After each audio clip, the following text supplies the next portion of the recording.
qu'il y a une solution militaire à la guerre du Sud-Vietnam?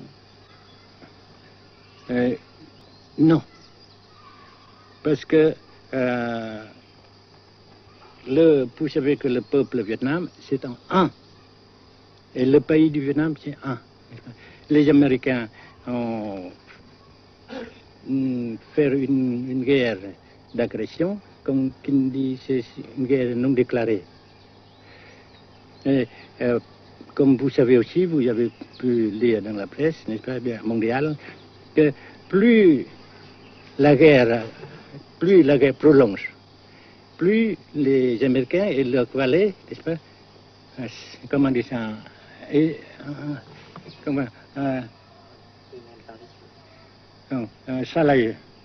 s'enliser, et plus ils supportent des échecs, comme vous savez récemment, n'est-ce pas? Par conséquent, la guerre ne peut pas durer éternellement. Et je suis très heureux que les politiciens haut placés français ont reconnu cela. Vous pensez que le général de Gaulle pourrait en quelque sorte, à un certain moment, arbitrer le conflit? Arbitrer, qu'est-ce que vous comprenez par le mot arbitraire? Nous ne sommes pas des équipes de football. Mais au-delà des accords de Genève, si je ne me trompe, une idée du général de Gaulle est la neutralisation de tout le sud-est asiatique.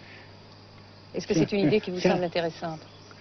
Comme j'ai déjà dit quelquefois, c'est une idée intéressante.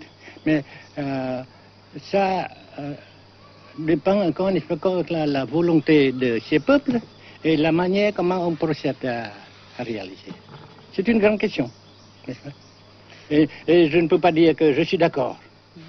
Et je ne dis pas que je ne suis pas d'accord, n'est-ce pas?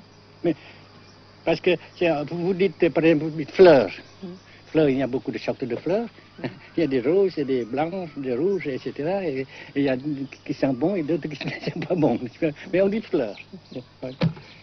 Monsieur le Président, nous avons constaté avec chagrin qu'au cours de notre voyage au Nord-Vietnam, que l'influence française était devenue à peu près inexistante dans votre pays. Les moins de 25 ans ne comprennent plus du tout le français. Et je me demande si, à votre idée, des rapports peuvent se rétablir tels que la France continue à jouer une sorte de rôle culturel ici. Avec la France, surtout, et avec tous les autres pays. Nous voulons avoir une coopération amicale, culturelle, économique, etc. Mais je suis sûr que vous ne voulez pas avoir, n'est-ce pas, que la France ait l'influence qu'elle avait avant. C'est une autre chose. Naturellement, c'est une autre époque. Mais coopération culturelle, économique, qu'est-ce qu'il y a encore, sportive par exemple, etc., n'est-ce pas, nous le dirons.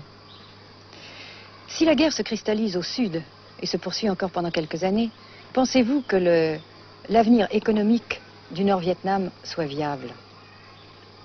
Je suis sûr que c'est non seulement viable, mais ça progresse.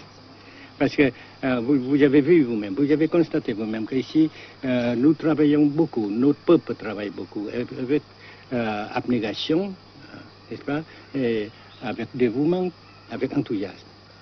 Et d'un côté, nous travaillons pour, comment dirais-je, pour principalement, n'est-ce pas, de nos propres forces, de nos propres.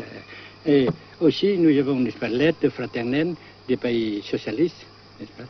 Alors, nous, jusqu'ici et après cela, n'est-ce pas, nous avons déjà réalisé des progrès. Pas très comme nous voulons, mais nous avons réalisé des progrès. Et dans l'avenir, nous progressons nous-mêmes. Mais vous mentionnez l'aide des pays socialistes. Est-ce que cette aide ne s'est pas trouvée légèrement compromise à la suite du conflit idéologique entre la Russie et la Chine? Non, parce que ces questions, n'est-ce pas, différences idéologiques entre nos différents partis frères, c'est nos affaires intérieures. Ça passera. Et l'unité, ça se fera. Mais l'aide fraternelle continue et continuera. Et c'est très précieux pour nous. Bien sûr. Mais certains ont l'impression chez nous, Monsieur le Président, que le Nord-Vietnam se trouve actuellement